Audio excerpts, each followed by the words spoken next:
جو آدمی قرآن مجید کی قرأت میں، تجوید میں، لحن میں، قرآن مجید کے پڑھنے میں، تلاوت و قرأت میں، اس کے فہم میں، اس کے علم میں جتنی ترقی کرتا ہے، آپ تصور نہیں کر سکتے کہ مجھے کتنی خوشی ہوتی ہے۔ اتنی خوشی ہوتی ہے جو بیان سے بات ہے۔ جو آدمی قرآن مجید کو اپنے سینے میں بساتا ہے اور خوبصورت پڑھتا ہے، اس کی ایک وجہ ہے کہ قرآن مجید اللہ رب العزت کا کلام ہے۔ اگر آپ کو مجھ سے محبت ہے اور میری باتوں اور نصیحتوں کی چاہت ہے اور اس پر آپ کا اعتقاد ہے اور آپ کے دل میں اس کی طلب ہے، تو آپ اندازہ کر سکتے ہیں کہ جب میں کلام کرتا ہوں تو آپ کی رغبت، آپ کا انتظار، آپ کی چاہت، اس کی شدت کا عالم کیا ہوتا ہے۔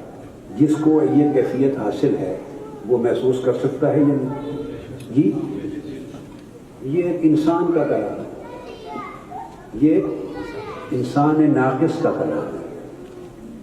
میں ایک ناقص انسان ہوں، اور انسان کا جو معنی ہے شاید اس پر بھی ابھی پورا نہیں اترتا۔ انسان کا جو روحانی معنی ہے پتہ نہیں اس پر بھی پورا اتر سکتا ہوں یا نہیں۔ ایک ناقص آدمی، ماض اس لیے کہ جن لوگوں کو دنیا بھر میں، وہ لاکھوں میں ہیں، ملینز میں ہیں، کروڑوں میں ہیں، جتنے بھی ہیں جہاں بھی، جن کو محبت ہے میرے ساتھ، یا ایک عقیدت کا رشتہ ہے، ان کا ایک تصور ہے جو انہوں نے اپنے دل و دماغ میں مثلا میرے لیے قائم کر رکھا ہے۔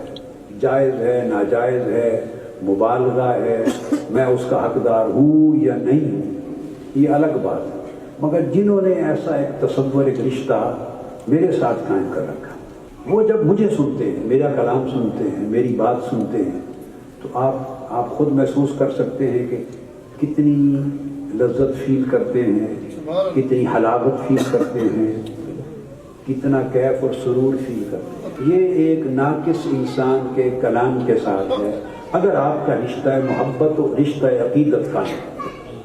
اب آپ اس مثال کو جو میں نے دی، اس کو پھینک دیں، وہ یہ سمجھانے کے لیے دی، ایک بنیاد بنائے، اس کو پھینک دیں تاکہ یہ مثال اس بات کے ساتھ جڑے نہیں، اس بات کے ساتھ کنیکٹ نہ ہو، اس کے ایکویولنس میں نہ آ جائے جو کہنے لگا۔ وہ بات از مچ مچ مچ ہائر، اس کا کوئی میچ نہیں ہے اس سے۔ اور وہ یہ کہ جن کو اس سے محبت ہے، اللہ سے، اندازہ کریں کہ انہیں اس کے کلام میں کتنی لذت ہوتی ہے۔ واہ واہ! اگر کسی کو اس سے محبت ہو جائے، آپ میری بات سمجھیں، یہ محبت ہے نا، کہنے سے تو نہیں ہوتی، نہ لکھنے سے ہوتی ہے، نہ بولنے سے ہوتی ہے، نہ کہنے سے ہوتی ہے۔ محبت ایک واحد ایسی چیز ہے کہ بس ہو جاتی ہے۔ اب اس میں کسی کا کیا قصور ہے، کسی کا کیا کمال ہے؟ محبت نہیں دیکھتی فلسفے کو، راز کو، سبب کو، حکمت کو، ریزننگ کو نہیں دیکھتی۔ محبت بس ہو جاتی۔ جب ہو جائے تو پھر آپ اندازہ کر لیں اس محبوب کا کلام کتنا اچھا لگتا۔ بس یہی ہوا موسیٰ علیہ السلام کے ساتھ۔ تو موسیٰ علیہ السلام جب طور پر گئے تو اللہ رب العزت نے موسیٰ علیہ السلام سے کلام کر دیا، باتیں کر لیں۔ واہ واہ! محبوب پردے میں تھا تو کچھ باتیں کر لی موسیٰ علیہ السلام۔ کلم اللہ موسیٰ تکلیما، اللہ پاک نے موسیٰ سے کلام کر لیا، ایسا کلام جو اس ہستی کا، اس حسین مطلق کی شان کے لائق تھا، اس نے کلام کر لیا۔ جب موسیٰ علیہ السلام نے باتیں سن لی، بس وہ وہی کے ہو گئے، تو وہ کہنے لگے جب کلام میں اتنی لذت ہے تو دیدار کا عالم کیا ہے؟ جب کلام میں گفتگو میں بات کرنے میں اتنی لذت ہے.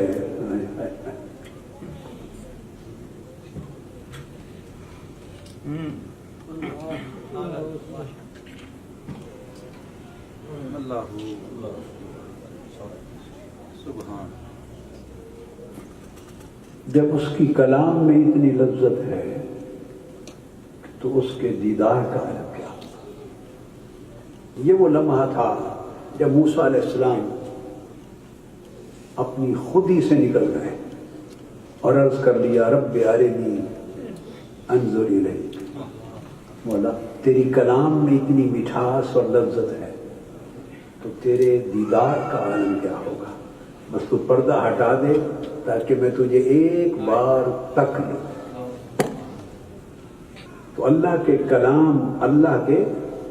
کلام کی مستی یہ ہے کہ بندے کو اسے دیکھنے کا شوق پیدا ہو جائے. تو قرآن مجید سے ایسی محبت پیدا کرو, اسے اللہ کا کلام سمجھ کر ایسی محبت پیدا کرو کہ قرآن مجید پڑھ کے یا سن کر اسے دیکھنے کا شوق پیدا ہو, اس کو تکنے کا شوق پیدا ہو جائے. انظر الیک کہ تجھے تک لوں. یہ تڑپ ہو بولیے تب تجلی ہوتی ہے. عاشق اور عارف کا مصلح جہاں وہ کھڑا ہو کے نماز پڑھتا اور اللہ سے ہم کلام ہوتا ہے, وہ عاشق کا عارف کا طور ہے. طور ہے. اللہ پاک قرآن مجید سے ہمیں ایسی نسبت اور ایسی لذت عطا کرے.